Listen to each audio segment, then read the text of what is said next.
Welcome to another edition of the SprintCarUnlimited.com Deep Dive presented by Dottie's Family Market in Dover, PA. Joining us on the show today is Steve Beitler, who's run with the World of Outlaws, owns Skagit Speedway, and has pretty much done everything in the racing industry.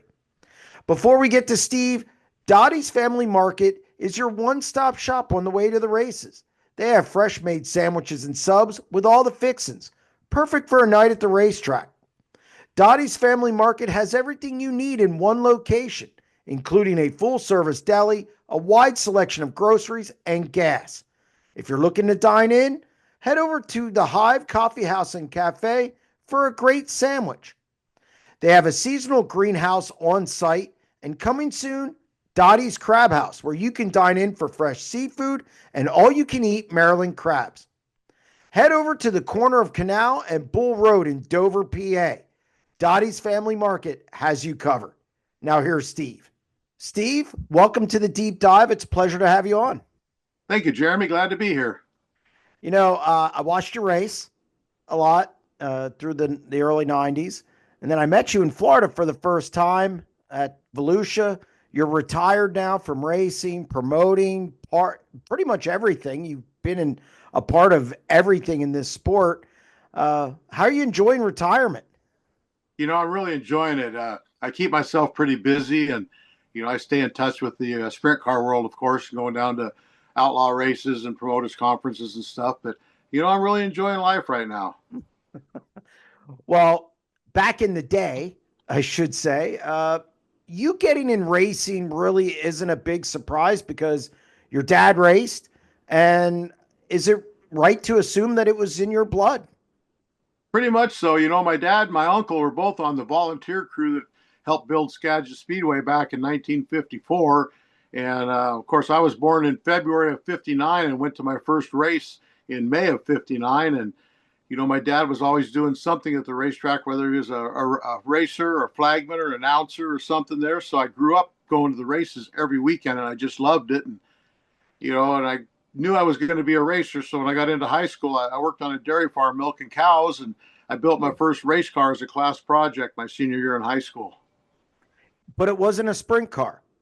No, back then they were called modifieds, and really mine was a home built frame and car. One of the old racers had it out behind his garage, and he sold it to me for $100. I gave him $40 down, and it's just basically a frame and body and skeleton parts. And I had to mow the lawn just to get to it. It was all grown up in the weeds and stuff. And so I spent about a year remodeling that and putting the car together to start racing it. So did you just jump in the car and go? Where did you kind of learn the craft, so to speak? Yeah, I didn't. I mean, I built the car in a friend of mine's shop that already had a race car. So I'd look at stuff on his car, and, a couple other people would give me advice on what to do with it and stuff as far as how to build it and put it together. But no, I just basically showed up at the racetrack the first night and started driving around the track. And, the first night, the whole belly pan fell off. I looked down, I could see the racetrack underneath my pedals. Luckily, my pedals were mounted to the frame and not the belly pan. And I went a couple more laps. And I thought, well, that's kind of stupid to be doing that. So I've had to pull in, and I welded the belly pan on the next week. But yeah, I just basically showed up at the racetrack and started driving it. And then as I got to know more racers, I started asking them questions about setups and tire pressures. And that's really how I learned, was just trial and error. And I always looked at the guys that were faster than me and went and looked at their race cars to see what was different and talked to them about what they were doing to the race cars for different track conditions. And they helped you. Absolutely. Yeah. Cause back then I wasn't fast enough to beat them, but I was dangerous enough they couldn't pass me. So it was in their best interest to help me to protect them. And, you knew you were starting to get fast. So when you go ask them questions, they didn't want to answer you anymore. So that's when you knew you were starting to catch up to them. Well, that even is true today. Absolutely. So you start racing. I mean, was it something you looked at as, hey, I just love this, I'm going to do this as a hobby? Or was the goal always kind of to make a living at this thing? Always my whole life growing up. When I was younger, I lived down in South Seattle with my mom, and I'd come up to Skagit County and see my dad, and we'd always go to the races on the weekends. At that time, he was a photographer. So I'd take pictures of the race cars back for show and tell in the second and third grade. So my whole life growing up, that's all I wanted to be. My dad was a policeman and a fireman also, so I want to be a policeman. I want to be a fireman. I want to play guitar in a rock and roll band, and I want to be a race car driver. That's all I thought about 24/7 growing up. Did you ever get to the rock and roll band and the firefighter part? Every bit of it. I was reserve policeman for about 2.5 years, and I was a fireman for 10 years, and I played in bands for 4 or 5 years, but it all came to a screeching halt when I got racing a whole bunch because, I'd rather be a racer than anything else. And you can't play guitar on the weekends if you're in a race car somewhere. So the racing took precedent, and that's really what I wanted to do in life. And I walked away from everything else to become a full-time racer. Can you still play today? A little bit. I pick my guitar up and play once in a while, but not very often. But it's still fun to jam every now and then. That's great. So you get decent, okay? You improve, and then you start doing more regional stuff, I guess, kind of getting out of the Skagit area, I believe early 1980s. What was that experience like? Just, I don't want to say, but leaving home, let's face it, going out and racing against other competition that you don't see on a weekly basis. Well, my Bible back then was the Open Wheel magazine. When it would come out, I'd get it, I'd read it cover to cover, and I always like reading stories about people that you've kind of heard of, but it talks about how they left their local track and went on a regional or went on the national deal, and that inspired me. And I just knew that from the time I built my first race car that I wanted to travel and race. And then after a couple of years, I bought a sprint car, and I'd look in Speed Sport News, and there'd be a 2-day race in Oregon or a 2-day race in Montana. We'd all load up and head over there. And unbeknownst to me, Skagit Speedway was really a pretty tough racetrack. I mean, the shape of it was kind of hard to drive, and the competition was really good there. So you go to some of these other tracks that are a little bit easier to drive, a little flatter, a little longer corners, and the competition wasn't so tough. All of a sudden, it's like, wow, we can beat these guys. So we just started traveling to Montana and Oregon and down to Northern California. And as the more you race, of course, the better you're going to get. And you learn more about chassis setups by going to different tracks, what works and doesn't work, which that helped me at home at Skagit. And it just kind of progressed over a 4 or 5 year period to where I felt like we were really getting in our groove. And that's why going on the big leagues was really in my crosshairs at that time. So yeah, you made the decision in, I believe it was 1989, to go run with the World of Outlaws. You finished 13th in points. Was that eye-opening? Yeah, it was really tough. And, my big break actually came in 1987. There's a guy in California who was putting together a tour over in Australia.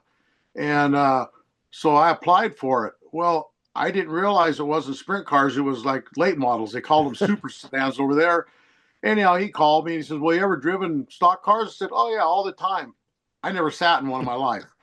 So he came up to Skagit one night to watch me race. We had a pretty good night. I think we were on second or third that night. And he goes, yeah, if you want to come on the tour, this is what you got to get together. And we owned our own cars. So I went to Australia and raced over there and actually had a lot of success right out of the box over there. And, knocked the fenders off it every night, but we won a lot of races. And then a friend of mine from Oregon, an older guy, used to hang out with me at the races, come into a little bit of money. And he goes, let's partner up. You really want to run the World Outlaw Tour? It's like, yeah. And I had a 4-year contract in Australia. So I sold my last 2 years and came home and loaded up everything I had and bought a car from California and a truck and trailer and just do everything in the trailer. I mean, there wasn't cabinets. It was just a shell. I mean, everything's sitting on the floor. And we loaded up and headed to the first World Outlaw race and got there. I was like, well, here we are. Now what do we do? And it was tough. That was actually the year of the split between USA and the World of Outlaws. In 1990, it all gets thrown together again. Yeah. Big difference. I would say even a big difference between 1989 and 1990, even though a guy like Doug Wolfgang kind of poached both ways. You were there till 94. What are the biggest things you learned from running with the World of Outlaws other than, that Steve Kinzer guy's pretty tough?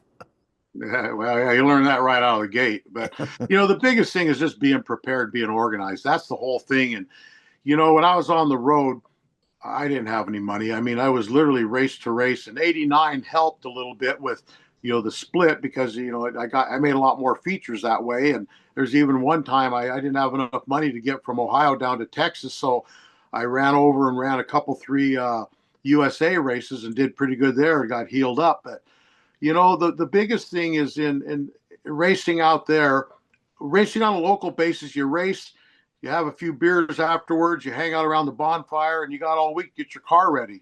On the trail, you get done racing, man. You got 500 miles to go to be to the next racetrack tomorrow night. And there was a lot of times I was completely by myself.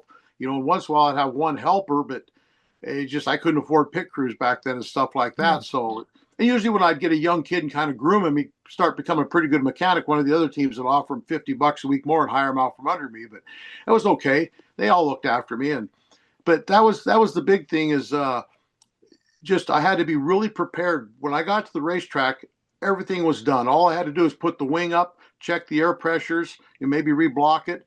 But all the tires were mounted. They were all grooved. Everything I needed to go racing was done. Helmet was ready. So basically just unload it and go buy some fuel and get ready for the night. How difficult was it doing it on your own against other teams that have pit crews and whatnot? We still see that today, and it's a struggle. And I can only imagine what it was like back then.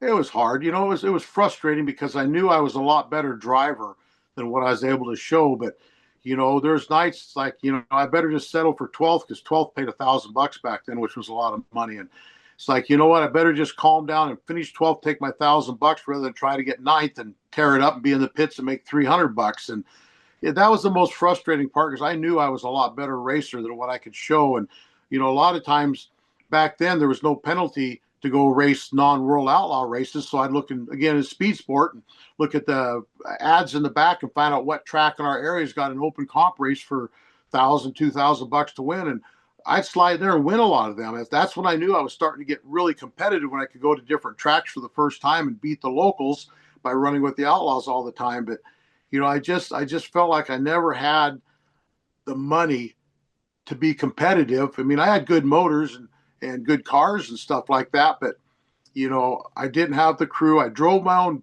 rig. I washed my own car, maintenance the motors. Gertie engines, where I did my engine work, they were nice enough. They'd do the short blocks. I finished building the rest of the motor, and I did everything I could do to save money and stay on the road. In 1993, I think you had your best year. I believe you were 7th in points that year. Did something just click that year, or did you have some more help, or what was it in 93 that just kind of moved you up the ladder a bit? It was actually 91, but yeah, because we finished 13th the first year, 9th the second year, and then we were 7th the third year.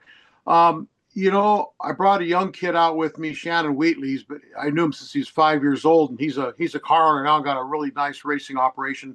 His father and I are still best friends today.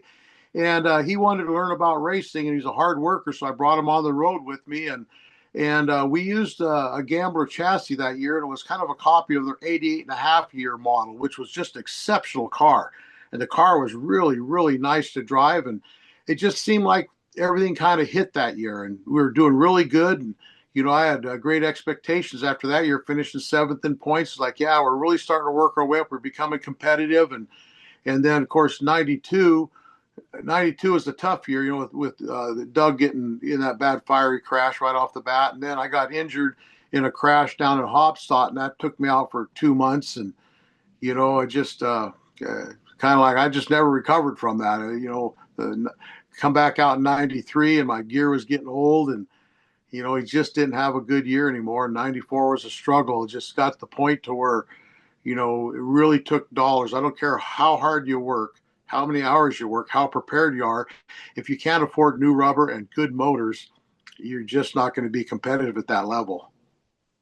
You cut back to a regional schedule. I believe you even ran Knoxville. I lived in Knoxville. I bought a house from my buddy Rich Buback in Knoxville.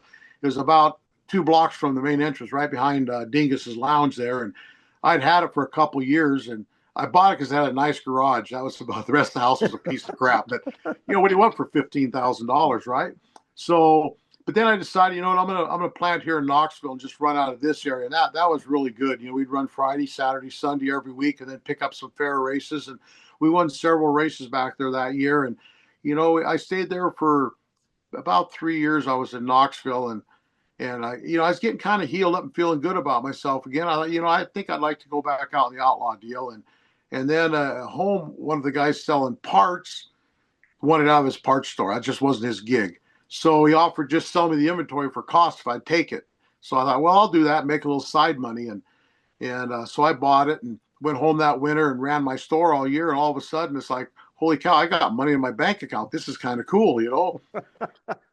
And, you know, but I raced out of the Knoxville area there for a while, and that was really good. Some of my funnest years.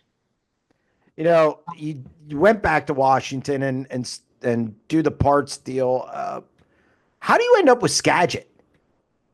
Well, I went back and had my parts store, and Skagit had been changing hands.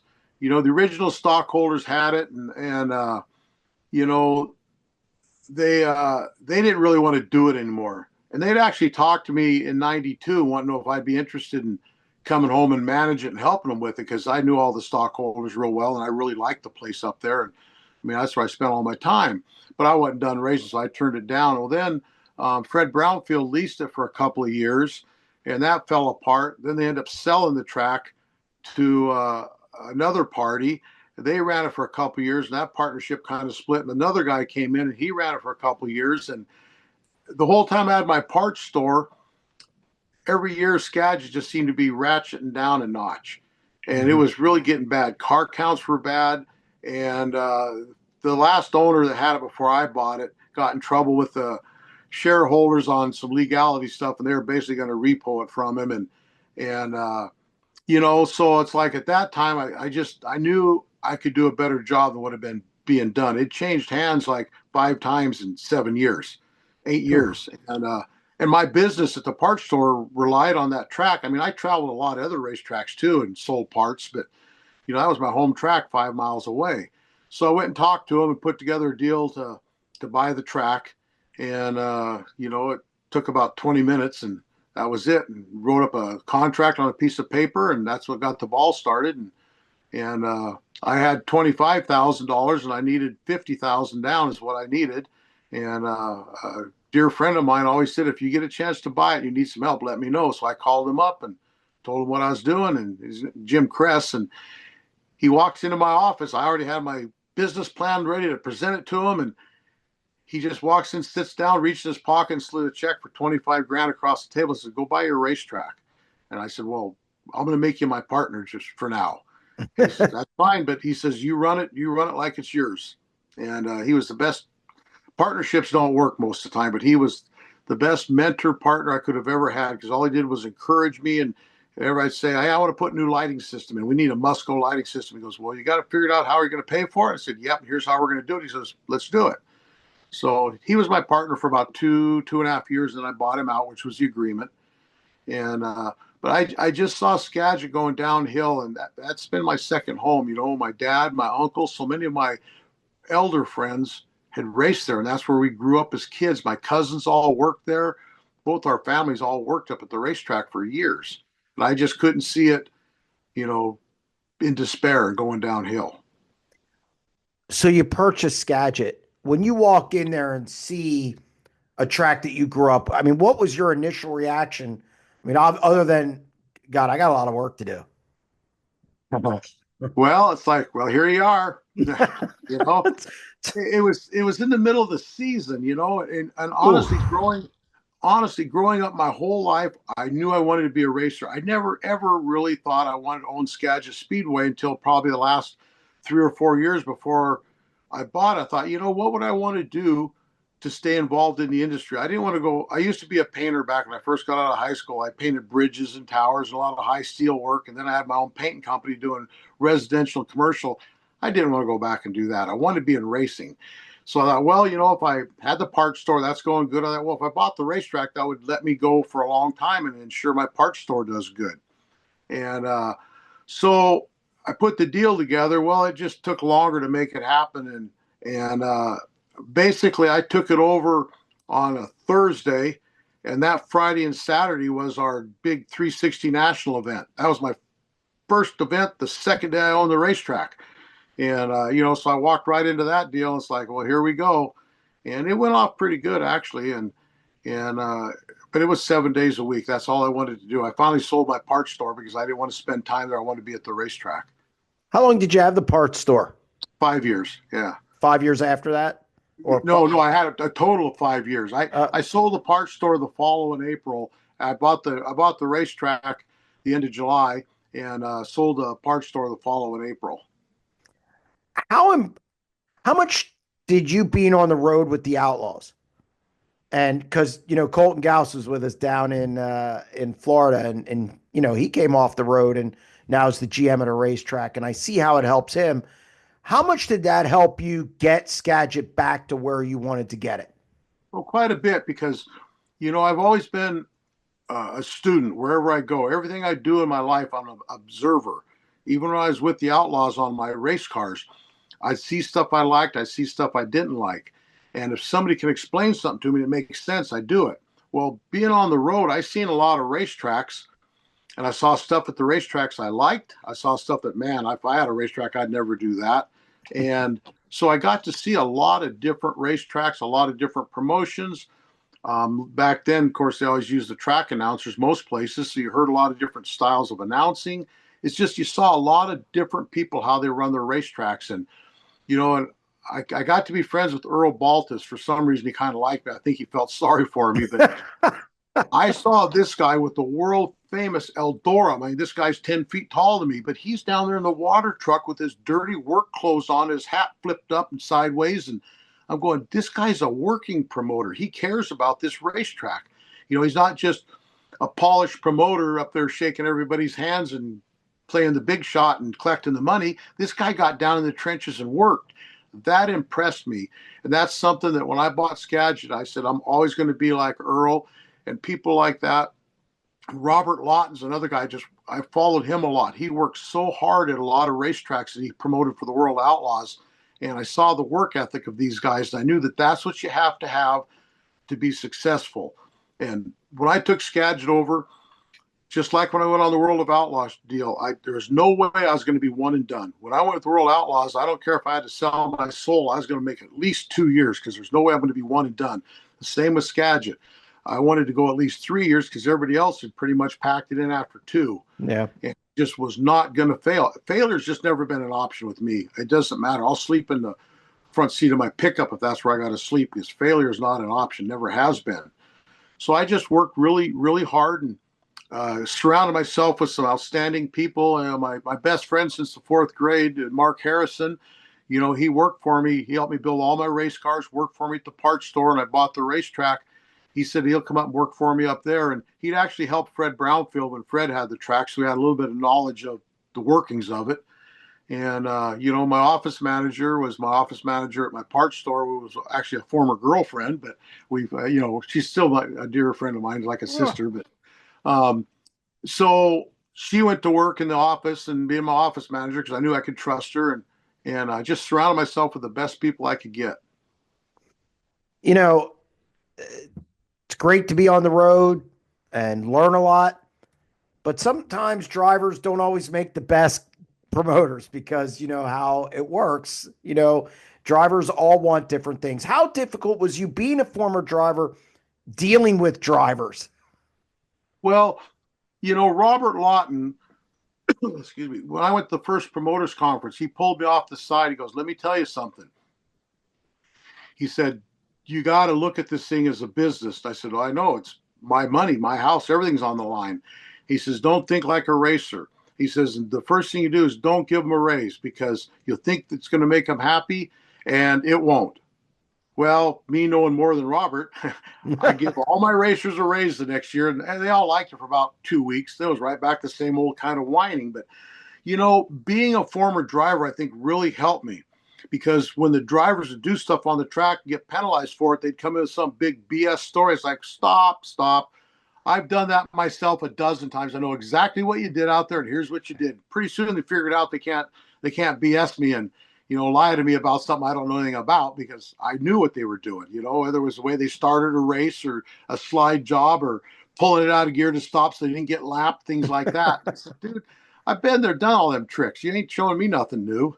So that part did help me. But the biggest thing I had to do, and I've told this to several other driver turned promoters, is quit thinking like a racer.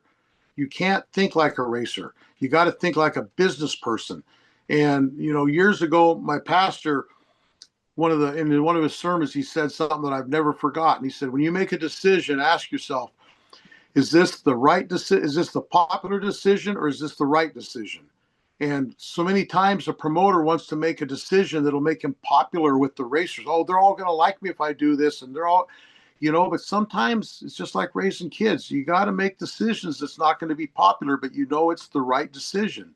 And when I look at a business and I got 4 or 5 families that are full-time working there, that's their income. I got to make sure they get paid every week. Yeah. I mean, I've seen it a lot, and drivers can be difficult to deal with. If you have 28 cars, good chance you have 20 to 25 opinions. Absolutely. And I tell them, racing is one of the few sports in the world that you don't have a 50-50 chance of winning. You got a 4 to 5% chance every night of winning, and that's it. And, you got to accept that. And, you're not going to make everybody happy all the time. But at the end of the day, when you go home, you get up the next morning, you look in the mirror, you got to ask yourself, did you do the right thing? As long as the answer is yes, you got to keep doing that. And, sometimes it takes a little while for the racers to understand why you did something. And, I've had to make a couple of rule changes. It was very unpopular with some of the classes. And by mid-season or the end of the season, several of the naysayers have come up and said, I get it now. I understand why you did that. And that's actually a good change. I'm glad you did it. Even though they're the ones that was cussing me and blowing me up on the message boards and things like that. The old message board. You mentioned Fred Brownfield a couple times. Obviously, involved with NST, getting that off the ground, and then tragedy followed, that year he lost his life. How difficult was that for you as a promoter, somebody who you knew him, and being from kind of that area? Well, there's a long history with me and Fred. I mean, when I first started racing, Fred was one of the young hot dogs at Skagit, and he was one of them I looked up to and became friends with. So I've been friends with Fred for 30 years. We were very, very close friends. And when he'd leased Skagit, he had a falling out with the stockholders, and he was trying to buy it, and they didn't come to an agreement. They ended up selling to somebody else. So Fred was very bitter about that, and rightfully so, because he really wanted it. And then he took over Grays Harbor Raceway, and then I had a chance to buy Skagit. And I mean, I'll be honest, it put a strain on our relationship. It did. He wasn't happy that I was buying Skagit, which I thought would make him ecstatic because we could work together on stuff.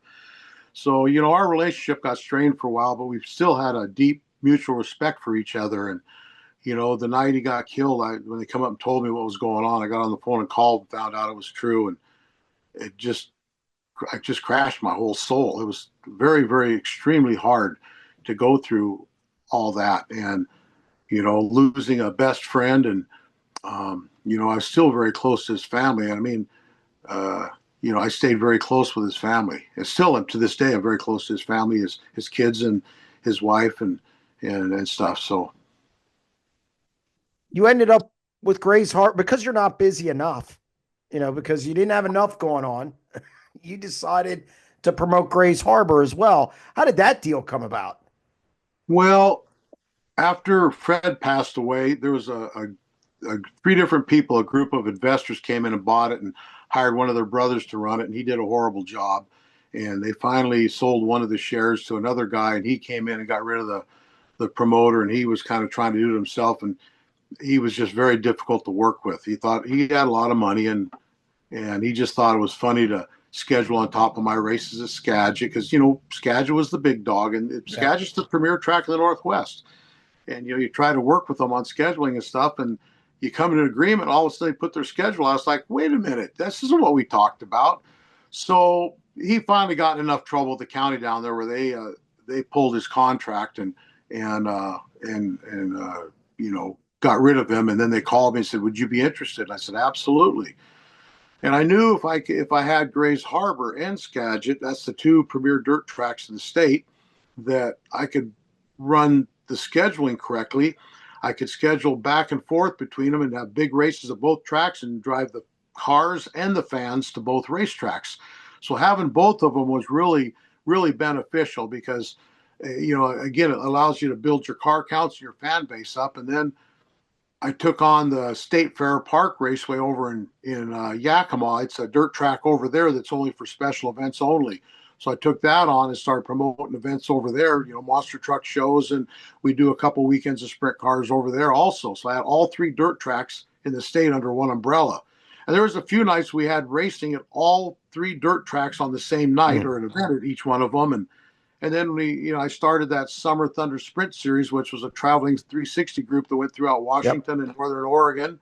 And then I started a Washington Modified Tour, which was all of our modified touring around. So I did the three tracks, the two traveling tours, and then just for fun, I started my own trophy building company because I was spending too much money on trophies. And then I went down and bought all my sign building equipment. So I built all the signs from the feature wind stickers all the way up to giant billboards for all the tracks, and did all that right in my garage, and got embroidery machines. And I can't run a sewing machine to save my life, so I hired a girl to run them. And, you know, we made all our shirts, all our embroidered hats. We did all that stuff in-house. I just, you know, didn't like paying people to do stuff I could do. So 3 racetracks, 2 traveling series, trophy company, a sign shop, an apparel company. I stayed busy. Yeah, and I have to ask, where did that work ethic come from? Because I mean, you can't just say, "Oh, you have it." Okay, where did that develop? And obviously, it developed at a very young age. You paid for your first race car. Nobody gave it to you, Oh, and then you go out in the road with the World of Outlaws. Not an easy task. Then you purchase Skagit. I mean, obviously, yes, you had people along the way who helped you out, but still, where did that work ethic come from? Was it your father? Was it just something you saw? you know, a couple places. My parents divorced when I was like 2 years old, and my mom, we moved down to Seattle to be closer to my grandparents. Well, I grew up in a little suburb called White Center, which was known as Rat City. It's the government housing projects. Very poor. No wash machine, no car, none of that stuff. So I knew what it was like to be very poor. And my dad, when I go up and visit him, he was a policeman and owned a home and owned his cars and had a very stable lifestyle. So I knew which one I liked better than the other. But while I lived Yeah. down in White Center, we had no money. So I'd go out and mow lawns for 50 cents or a dollar or whatever when I'm 6, 7, 8 years old to make money so I could go buy candy or gum or whatever I wanted to buy because we had no money. So when I came up to Washington, my dad, he's old school. You know, he's born in 27 and raised through the Depression. So, you know, he knows what it's like to not have anything. He says, "You're not going to sit on your butt during the summer. You're going to get a job. You're going to go pick berries or whatever you want to do, but you're going to work." It's like, cool, a job. I want one. So I picked berries the first couple summers. I was like, nah, I ain't doing that no more. And I quit, walked home. And he says, "You go find a job today." So I walked over to the local gas station about a block away and said, "Can I have a job?" He goes, "What do you want to do?" I said, "Pump gas or something." He goes, "No, you can't. You're only 11. You can't do that." He says, "But you can do cleanup and wash cars." So I went to work at a gas station when I was 11. And Herb Nelson, he's just an incredible mentor. He's the one that really taught me how to work. And if you washed a car, I got paid $3 to wash the car inside and out, basically detail it. And if I didn't do a good job, I had to do it again the second time for free because he said, "I already paid you once to do it. You didn't do it right. Do it again." So he really taught me how to do a good job and do the job right. But I liked having money growing up. I just swore to myself I'd never be as poor and broke as I was when I lived in Seattle. So all the way through, I just, had my own money, and my dad wouldn't buy me. He said, "You want a car? You buy your own car. You're not driving mine." All right. I was 15. I went out and bought a pickup because I worked on a dairy farm. I had my money, and he didn't want me to race. I told him I wanted to build a race car, and he forbid that because he says that's too expensive. I don't want you doing that. So I had to build it in my friend's shop without him knowing about it. He thought I was working on my friend's car until graduation night. We left the high school, and I said, "Pull into the shop for a minute here." He goes, "Don't you spend enough time here?" Walked in and turned the lights on. There's my car, all painted with my name and stuff on it. His jaw hit the floor. He looks at me and he says, "I kind of figured you were up to something." But at that point, I'm 18 years old. I got my own job. I was just getting ready to go work for that painting company doing steel painting and stuff. And he still wasn't a big fan of me racing because of the amount of money it took. And it really wasn't until, 19, I started racing in 77. And it wasn't really till about, yeah, he knew I was going to be a racer in the early 80s when I got my sprint car and started traveling. But when I went to Australia over there and started having success, that's when he really figured out that this is what I was going to do. So he kind of started getting behind me a little bit, not financially, just, Yeah. emotionally. He kind of finally started supporting it and, good luck and go do it. And I'm glad to see you're doing what you want to do. Yeah, it's been a successful run too. I mean, you brought the Dirt Cup, yeah, you built up the Dirt Cup at Skagit, and you brought the World of Outlaws. But I mean, a lot of significant stuff to the Upper Northwest. Um, and then you win Promoter of the Year, 410 Sprint Car Promoter of the Year in 2009. How much of a big deal was that for you? For a couple things. Number one, I'm sure you didn't ever think you'd be a track owner. And the other thing was, you don't see a lot of guys west of the Mississippi or, out in the Northwest winning Promoter of the Year like that. Yeah, it was really an honor. The Hall of Fame Promoter of the Year, we won that. And then the RPM promoters, we won Yep. the regional. We won the regional 6 times. And the first time I won it, I was just in shock because you get up every day and you work your butt off. And sometimes you don't even think anybody notices what you're doing. Then all of a sudden you get a call, say, hey, congratulations, you're the regional promoter of the year, which is voted on by the other area promoters. It's like, holy cow, they actually recognize what you're doing. And then in 2017, I won the national promoter of the year. That was such an incredible honor that all the promoters across the country recognize you for what you've done. And then obviously in 2018, Yes. I was inducted into the National Sprint Car Hall of Fame. And that one just blew me away because it's like my whole life, I've worked so hard. It's been a lot of frustration, a lot of tears, a lot of heartache.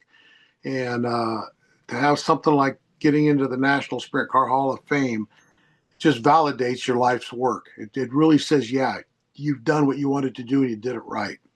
So it was huge when those honors come up. When did you decide to retire and what led to that decision? You know, everything I had was tied up at Skagit Speedway because I owned the property there. I leased Grays Harbor and I leased the State Fair Park. So down there, I had a little bit of equipment. That was about it. But Skagit, it was 135 acres, a couple of houses, all the equipment. I mean, I had a few $1 million tied up in that. And of course, my house was on the line and everything else. So failure was not an option. And, you know, I'd done investments my whole life, so I was doing pretty good there. But my real big one was going to be it's tied up in the racetrack. My Mhm. retirement, my future. I could just shut the track down, but I still have to make the payment, and I couldn't do that. Payments are pretty big year round. So I knew as I was getting older that I never had a dream of Jim Raper managed the track for 19 years and 6 months before he passed away. And never, ever, I told people I have no desire to try to break Jim's record. That's not what I'm here for. I want to get this track up and running, turn it over to somebody else. Well, 5 years turned into 10, 10 turned into 15. And that kind of, we're getting kind of close. This might be kind of fun. And, but I was also thinking, kind of trying to figure out an exit plan sometime down the road. I didn't want to wake up when I was 75 years old and decide I want to sell my track and not be able to. So I've been thinking about it for a couple of years. If I did sell it, how I would do it. And then, of course, the pandemic hit. And that was an amazing year because we did a lot of stuff out there completely unconventional, and it worked. And we actually made money during the pandemic with no people in the grandstands by live streaming on Thursday because I went Thursday night because they just opened the parks up and stuff, and anybody that likes outdoor recreation is not going to sit home on a Saturday night to watch pay-per-view sprint cars when they can be out hiking. And Mhm. Thursday night, everybody's got to go to work Friday, so most likely they're going to be home on Thursday night. So it was a natural night to get a lot of viewers, and I got a lot of viewers. And my first marketing thing I did was I got a hold of all my buddies at all their racetracks from Burlington, Iowa to Knoxville to Canada, Edmonton. Got all my buddies and said, hey, would you put it out in your Facebook? We're going to be live streaming Skagit on Thursday nights. And they all did because they weren't even racing. So they all helped me out. We had a tremendous amount of viewers. And, I went with Speed Sport News on that because we did a percentage split, not just a flat rate. And that really helped. And then I started selling heat race naming. I had friends from all over the country buying heat race names and helping out. So we did really good in the pandemic. And then we came back the next year and I kept the live streaming because, I found it didn't hurt us a bit. If anything, it actually still helped us even with fans in the stands. And, but unfortunately in 2020, my dad died and, that took it out of me. My dad, the founder at Skagit, and, every week he'd come up and stand on top of the control tower with me. He'd sit because, he's pretty old. He was in his 90s, but he never missed a race. He was up there every week supporting me. And when my dad died, it just took it out of me. We had a long talk just a couple days before he died, and he just said, sell that damn racetrack. He said, you got enough money. You've done everything you wanted to do. Go retire and enjoy life. And he said, life's precious. Now, the guy's 93 years old telling me that life's precious. Yeah.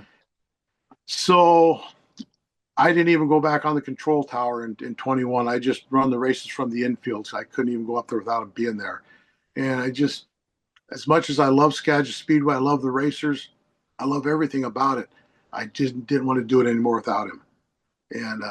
And Kevin Rudine, I talked to him a couple times, and he said he'd be really interested in buying it, but he didn't want to run it.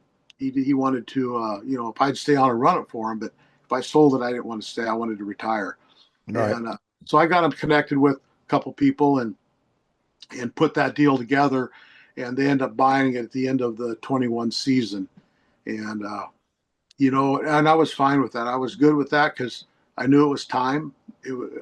I'd lost my fire and lost some of my steam with my dad passing away, and we were getting tired. I mean, my crew had been with me for 20 years, and we were all starting to get tired. We're all, early mid 60 age, and I had an opportunity to sell it, and it was a very generous opportunity, and it's one of those you don't want to pass up because you may never get it again. So, and I knew Kevin was the right one to buy it because financially he's very solid, but he's as big a sprint car fan as you're going to find in the world. As you see him all over the country doing stuff. And I've been friends with Kevin I think I met him probably 35 or 40 years ago when he was still racing. And, I know his dad and both his sons and stuff. And I knew he was the right guy because, he wanted to have the Eldora of the West. Him and Tony Stewart are friends, and Tony's done an amazing job at Eldora. And he's got all the prints drawn up to do all the stuff that Tony's done back there. And they're full bore on construction doing that stuff. So I knew Kevin was the right one to buy it. So I was handing off my baby to a really good parent, you know what I'm saying? And at the time it was the right move to make. And I to this day, I don't regret selling it. There's a lot I miss, a little bit I don't miss, but there's a lot that I miss, but I still stay involved with racing. Do you ever go to Skagit still? I haven't, no. There were some personal reasons why I didn't go to Skagit that have changed now, that some personnel have changed now that would make me feel more comfortable going back up there. So I plan on being back up there this year, but I'm close friends with John Hager. He's Kevin's right-hand man up there and all the crew up there. And I'm actually working on a couple of projects behind the scene for him right now. And, but I'll be back up there this year. And I just stayed away from Skagit for some personal reasons, but mainly, when I'm done, I'm done. If I wanted to hang out at Skagit Speedway every weekend, I would have kept it and made the money there. Good point. But I also went out and bought a boat. So, if you got a boat, you got to use it. And it's not an ordinary boat. It's a pretty nice boat. So, I mean, I try to spend as many weekends as I can out in the water. I'll go out for a couple, 3 weeks at a time. But I watch stuff on, the live stream every weekend. I got sprint car. I'll have my TV on and my phone on, watching 2 different races. And, so I love sprint car racing. I'll always love sprint car racing. I don't go to as many as I used to just because you got so much stuff on live streaming now. But I look forward to going back up to Skagit this year and hanging out with a lot of my guys that work for me are still up there working, and they're like family. So I'm going to hit you with just some things going on in the sport to get your thoughts because you, like I said, you've done a lot of different things. You've driven, you had a parts store. I think that's probably where a lot of guys who were promoters and drivers probably didn't have that third wheel, so to speak. But you started the obvious. You went through the USA World of Outlaws deal. You went through the NST World of Outlaws deal. Now we have High Limit World of Outlaws, and High Limit is a big part of Skagit with the Skagit Nationals up in that Northwest area. Do you believe? I mean, I do that two national series can work.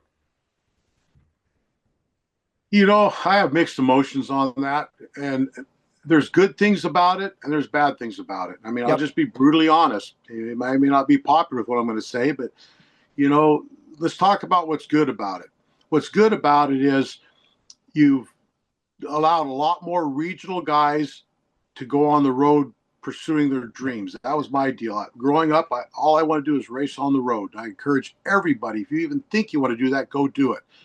So it's allowed a lot more people to be able to go out and race on the road professionally full time, just like I did in '89 with the USA split. Having 5 or 6 of the hot dogs and 4 or 5 of the upper level guys over there racing, it just moved me that much farther up the chow line every night. And that's what you're seeing now. You got, 4 or 5 stars on each side, and a whole bunch of very talented regional guys are getting some great experience. So there's a lot of racers making a lot of money. And obviously, when you have two competing series like that, both of them are going to try to get as much money back in the racer's pocket and the owner's pockets as possible to get them to be loyal to their series. So that's added more money to the racers and the car owners, through tow money and stuff like that, which is that's the good side of it. The bad side of it is for the fans and the promoters. Yep. The bad side for the fans is you're still paying a premium ticket to go to a national event, and you're not seeing all the stars together except for just a couple, 3 weekends a year. You don't see all the stars together. So that's the fans aren't getting to see all of it. The Outlaws, I think they got about 90 shows this year, and High Limits got about 60 shows this year. Yep. That's 150 national shows, with the majority of them in the north central area of the United States. I think it's oversaturating it to where the general fan can't afford to go to all of them, and if they do, they can't afford to support the weekend racers. And I Exactly. know, I know from talking to some people in the industry, and I won't name their names because of their positions, but there's a lot of short tracks right now that are in big trouble financially because their crowds are down on the weekends. If you book a World Outlaw show or you book a High Limit show, you're paying the premium tag for it, but you're not getting all the stars. Hmm. So it hurts the promoters a little bit too. But the promoters that are really getting hurt is your weekend warrior promoters, your small tracks, because now people save their money to go to the big events. And if they don't go to the big events, they got the option to sit home every week and watch Flow or watch Dirt Vision and see all their stars on TV. And they're not supporting the local tracks like they used to on a weekly show. Used to be you go all week or all year to your weekly track because the World Outlaws are coming in Labor Day weekend. That was a big build up to it. Now they can stay home and watch them every weekend on TV, and then go see them when they're in town. So hold on a second. Sorry, I had an incoming call. All That's all right. right. Um, so, and I think it hurts the promoters too. And at the end of the day, you can't you can't run your business looking through the racer's eyes. I know it's fun to get as much money back in the racer's pocket, which I'm all for that, and it's going to make you popular and all that stuff. But you know, if you don't take care of the promoters, this game's done for everybody. Without the promoters, you don't have fans. Without the promoters, you don't have racers. You don't have races. You don't have photographers. It's like the promoters are the owners of the orchards. If you don't Yes. take care of the promoters, your orchard goes away. You have no fruit. You have nothing to sell. Your whole industry is dead. So I'd like to see the split end because um, put all the best. I mean, people want to see Gravel and Sweet battle out every night, not just 2 or 3 times a year. They want to see Rico and Little Hod banging wheels. They want to see Macedo and and sunshine. I mean, they want to see all the best of the best every week, not just occasionally. And it's going to be interesting to see how it plays out over the next couple of years. As far as will they both survive? I think they both have the resources to survive Yep. for a long time. Yeah. I just hope that we don't start seeing a decline in the small grassroots racetracks that can't afford racing because they don't have enough people in the stands. And the other thing that I see happening is they're pushing purses up, which is good for the racers. But Yes. again, on the promoter side, your cost of running a racetrack goes up every year, especially if you own the ground. Your taxes, your insurance, your utilities, wages alone, it's over $17 an hour for minimum wage in the state of Washington this year. Your expenses are so astronomical that the promoters pretty soon they can't do it anymore. You're going to start losing local tracks. You're going to start losing racetracks, and we can't have that. And I've talked about this a lot on various, shows on my platform. I'm concerned about the weekly show because in central Pennsylvania, weekly racing is probably stronger than it is anywhere in the country. Absolutely. We have the most fans. We have a bevy of drivers, so to speak. My concern is people. We also have, like, this year, we have 115 shows or something crazy number like that in the area. 39 of them are 10,000 to win or more. So people will not go to the weekly show because what's the incentive to go to just the weekly $5,000 to win show? And they can stay home and watch it for $170, $150 on Flow.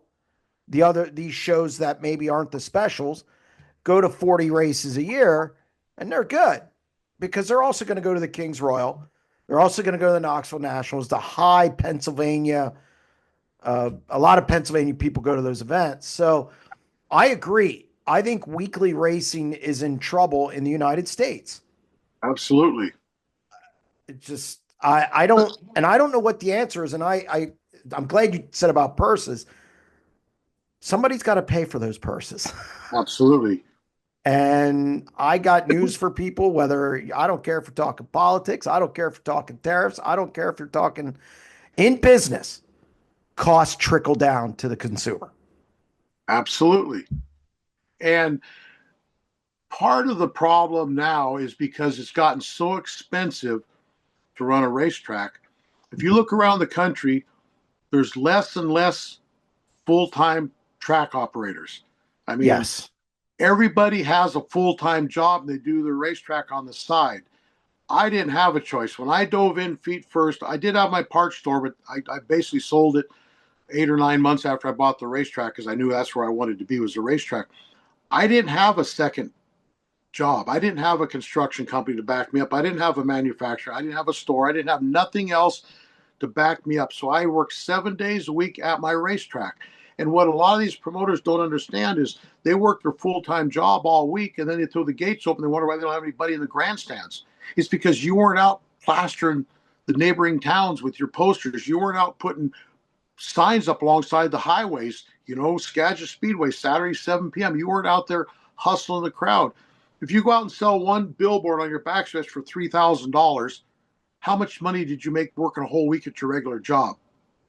That's what they don't understand. It's kind of like, It's like you got one foot on the boat and one foot on the dock because you're too afraid to jump in the boat with both feet.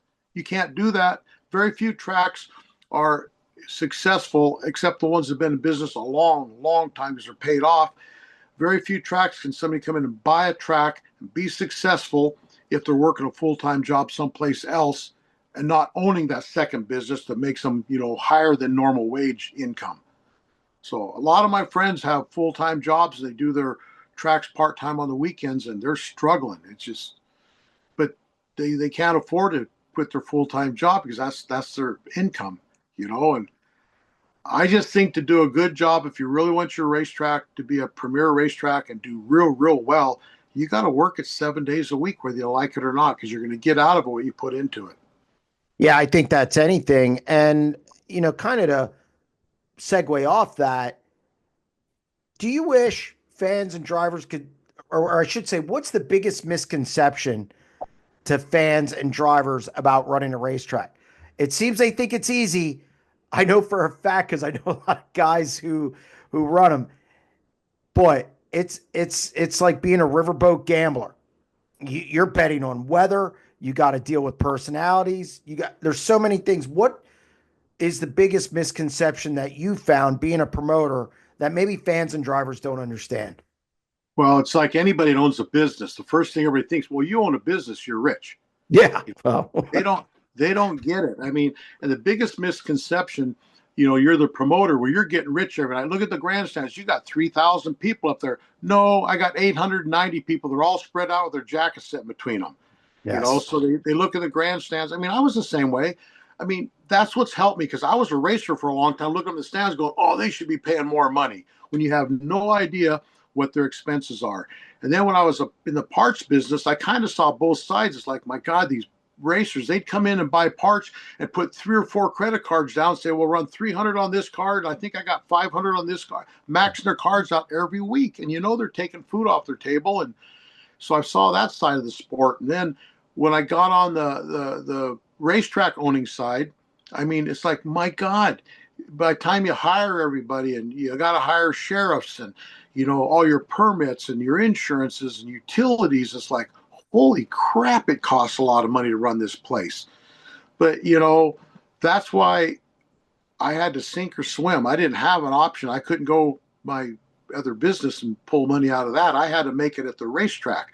And people always think the promoter's getting rich. And I'm going to tell you right now, I made a profit at Skagit Speedway. I made a good living. There was a couple of years I had to go to the bank and get a line of credit to get through the winter just because we didn't make enough through the year to get Right. us through the winter. But overall, I made money. And here's the deal. If I'm going to risk $2 or $3 million, I better be making better than average wages, or I'll quit and go to work for somebody to make 100 grand a year running an excavator with no stress, with no worries. It's guaranteed. So anybody that wants to go into business on their own, I think they should definitely make better than working wages because they're the one that's risking my house, my everything I have was on the line for that racetrack. And you get a big event planned and it rains out. I mean, Oh, you're just pouring the milk down the drain because there's no getting it back. It isn't like, well, we'll make it back tomorrow because we're open again tomorrow. You never get it back. And no, you have electricity, you have overhead. And now I think people, even like in the off season, that's one of the big misconceptions here. huge. You still have bills in the off season, even though you're not racing. I've spoken at a lot of promoters conferences and taught different seminars. And one thing that really surprised me, I asked people, first off, do you know what your fixed expenses are? Some of them didn't even know what that was, Oh boy. you know? And then I asked them, do you know what it costs you per hour to run an event? They look at you with the deer in the headlight look. I said, what does it cost you at your racetrack on a weekly show to operate from 7:30 to 8:30 at night? Do you even know how much that is per hour? You got to know them numbers because how do you make money if you don't know what your expenses are? And I'm a numbers guy. I've always been a calculator brain my whole life. I'm crappy at English and geography, but I know math. And I try to teach this to the promoters, you got to know what your expenses are because you go out and have a big night. It's like, oh, wow, we brought in $60,000. We can go buy something.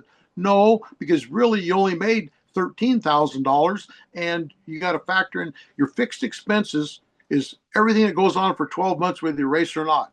You got to take that 12 months worth of fixed expenses and divide it into however many nights you race. If you got 25 nights of racing, you divide it into 25 nights. If you rain out, you still write that off. That's how much money Yep. you lost. My fixed expenses at Skagit was about $18,000 to $19,000 per event. So anybody that ever accused me for clouding out a race because I didn't want to lose 5 or 10,000 is wrong. Because I'd rather run a race and lose 10,000 than not try at all and lose 18, 19,000. So that's how you understand the economics of your racetrack.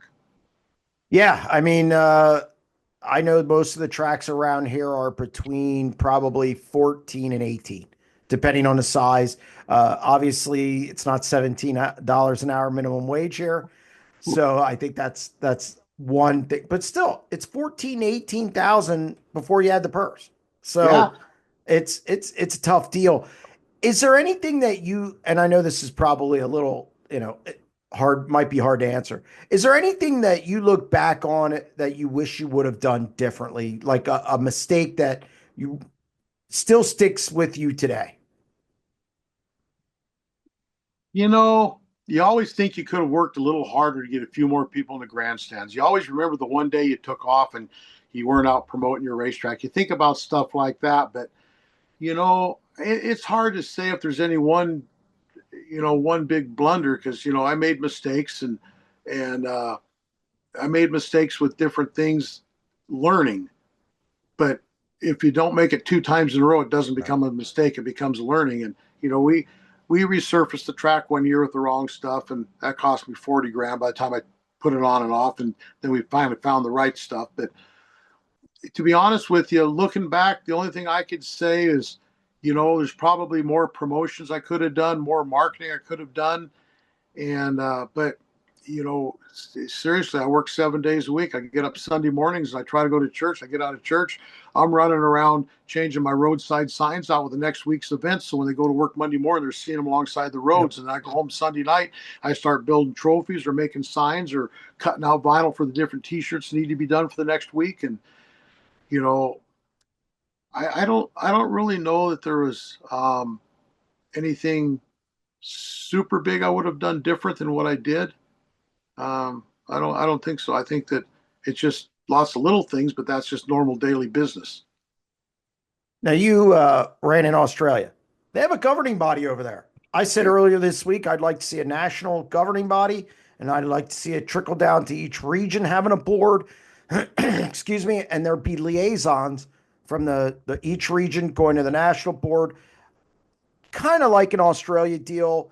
I think it'd be a good way to promote the sport and also get standards, rules, drug testing, whatever it is. How do you feel about an idea like that? Because Well, you've seen it. yeah, I like it. I like part of it as far as getting all the cars on the same page. And Okay. here's the deal with some of it though. I own my track. The guy down the road, he's just leasing his. I have a lot more to lose. And if I'm going to go bankrupt, it's going to be by my design, not somebody else telling me how to run my racetrack by their design. Fair. They don't know what I know. But as far as I mean, I know about the governing body over in Australia. I think it's more on just rules Yep. and and stuff like that. And I'm good with a lot of the stuff like that as far as getting everybody on the same page. So when I'm racing, cars from anywhere can come there. My guys can go anywhere they want. And I think they've actually done a pretty good job in the sprint car world as far as the 360 classes. There's a little bit of split between the open-headed divisions and the ASCS-headed divisions. But the 410 stuff, as far as I know, within the exception of maybe just a couple small things, their rules are pretty much the same. I mean, 410 to 360, all that stuff is very, very similar now. And you know, I think it's good because the more you can make stuff the same, I believe keeps the cost down. I don't know that the prices are ever going to go down, but it might stop them from increasing. Down like we've done with the tires and stuff.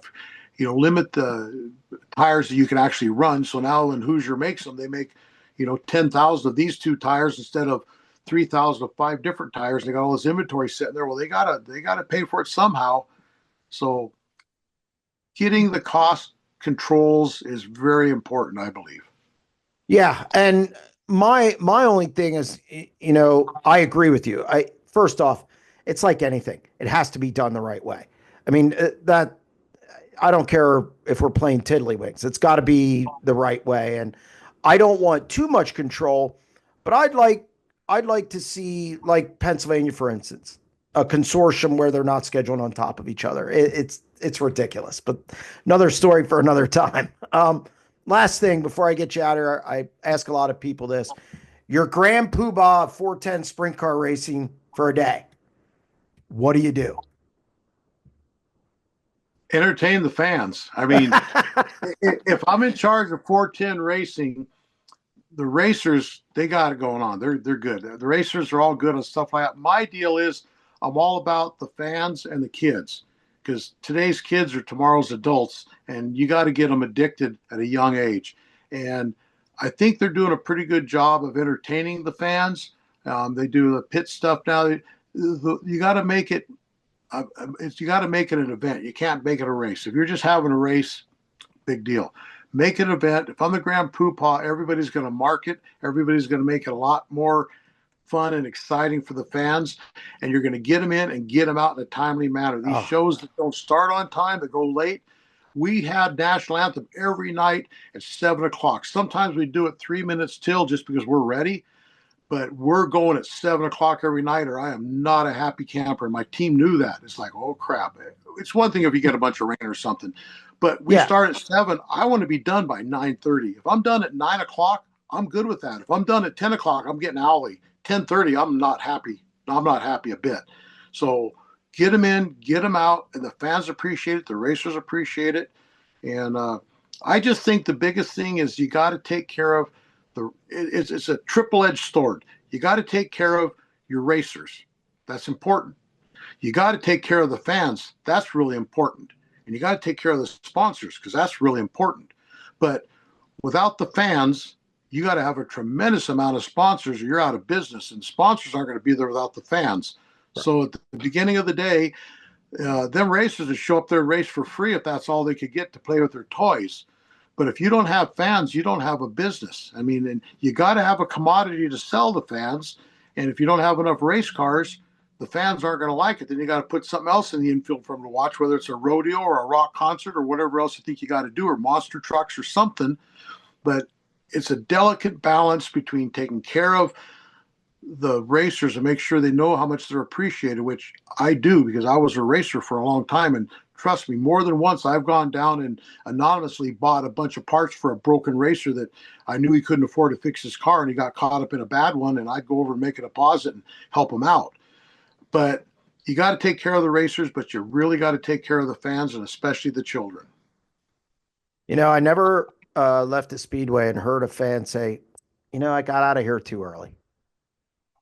Never heard that. No, the worst thing you can, and I've taught this 100 times, the worst thing you can have happen to your racetrack is some parent walking out, holding their kid's arm and jerking his arm and say, if you're going to act like that, we're not coming back. It's not his fault. He's been sitting on them hard-ass grandstands for 4 hours. His butt's tired. He's tired. He's cold. Shame on the promoter for running a poor show. They try to run, some promoters are back gate driven, which is completely wrong. You know, I'm a front gate driven promoter. Some promoters work on the pretense of how much money can I save? I look on how much money can I make? You got to invest in your crop. If you don't fertilize your crop, yeah, you're going to save a couple $1,000 on fertilizer, but you're going to be down $4,000 or $5,000 on apples. Buy the fertilizer. How many apples can I grow if I fertilize it a little bit more? Same thing with your racetrack. Get the marketing, get the advertising, get the fun factor when your fans are there, because they're all going to show up and they're going to start eating food and buying souvenirs. Yep. And one thing on souvenirs, your racetrack has to have one inexpensive t-shirt. I mean, we're talking a $10 or $12 t-shirt with your name on it so everybody can afford to take something home. Nobody wants to go to the carnival or the fair, not bring a souvenir home. But what are they doing for you? They're walking around, they're a walking billboard promoting your business. They're paying you to promote your business, but they always want to charge 25, 30, 35 bucks for a t-shirt. I won't pay that. It's just ridiculous. Have something inexpensive. At 12 bucks, you're still making a profit on that t-shirt, but they'll wear it in public and they're promoting your business. They got to do stuff like that. Pennies add up to dollars. Too many people think too big. They worry about, you're in an area, oh, there's a big city 35 miles away. We got to put all our advertising there. No, you don't. Get your neighbor coming before you worry about the guy down the road. You draw a 20-mile radius around your racetrack and look at the population right there. If you get 2 or 3% of that population, you'll be hugely successful. Yeah, I agree. The most expensive seat is an empty one. Old Earl Baltus statement. My empty seats cost me $5.50 because that's what the average person would spend on food, drink, and souvenirs after cost of goods is backed out, was about $5.50 per person. I'm sure it's gone up now because prices have gone up. But that's what I looked at is, you know what, I'm going to give a ticket away to somebody who's never been there because it's like sampling your food. They come up, they watch it, they might like it, but they're going to buy a souvenir, they're going to buy food, they're going to buy a drink. So an empty seat's $5.50. Ouch. I never had it broken down, but yeah, it's I break everything down. I can tell you to the penny what it cost me to hand you a hamburger. I had the wrapper, the cheese, the bread, the condiments, the meat. I break everything down. I go down and open up a bag of French fries and see how many orders I get out of it. I track all that stuff, so I know that's how do you set your prices. I track all that stuff when I have my racetrack. 'Cause you got to know your numbers if you're going to be Yep. successful. If I break it all down, okay, we sold 1,200 hamburgers, and I make $1.83 off each hamburgers. Okay, well, there's almost 2,400 bucks. Yeah, So it's chipping away at it.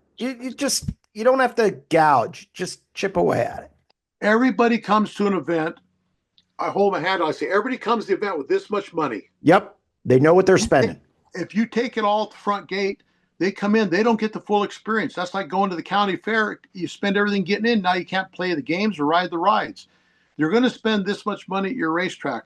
Don't take it all at the front gate. Use that for your loss leader if you have to. Keep the price low. Say, wow, we can go to the racetrack for $8 tonight. I mean, I was more than that, but then they're there. It's like, oh, let's get something to eat. Let's get something to drink. Wow, look at the T-shirts.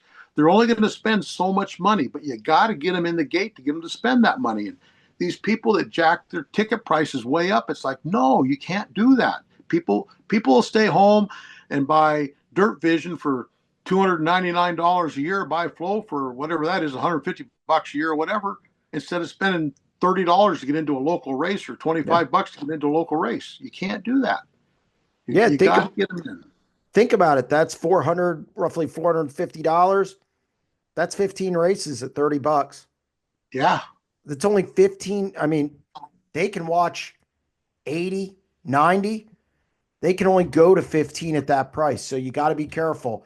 And, I know that's why one of our model for SprintCarLimited.tv is pay-per-view model. We don't do subscription. Right. We revenue share. It's just That's makes what sense. I do. I like to control my own destiny because when I do revenue share, I go out and work my butt off to get more people watching it. There's an incentive for me to go out and get more people to watch my races. And, with my reports, obviously, we can see where the people are at. And it's surprising in a 15 to 20 mile radius around my racetrack, half a dozen each week would be watching from there because if they're that close, they're going to come to the racetrack. Yep. 20 miles is the border. People will travel 15 to 20 minutes on a weekly basis to go to something. You start getting out 30 to 45 minutes away. They don't come every week. They'll come occasionally. So, we market all our stuff inside the 20-mile radius, and then we start working out from there. And at pay-per-view, we saw that. Very few people within 20 miles of the racetrack were watching pay-per-view. They came to the track in person. Outside of that's where all our customers were. Yeah. I mean, and you've done a good job, which is why you're in the Sprint Car Hall of Fame. And and Steve, that's pretty cool. No, it was great having you on. Steve, I appreciate it. A lot of good insight there, and I enjoyed having you on. Well, thank you. I really appreciate doing this. And, an old racer never goes away. We just have a lot of fun. There you go. I hope to see you down the road again, whether it's Florida, somewhere in Crossing. And again, thank you for joining us on the show. Appreciate it. You bet. Thank you. Appreciate you.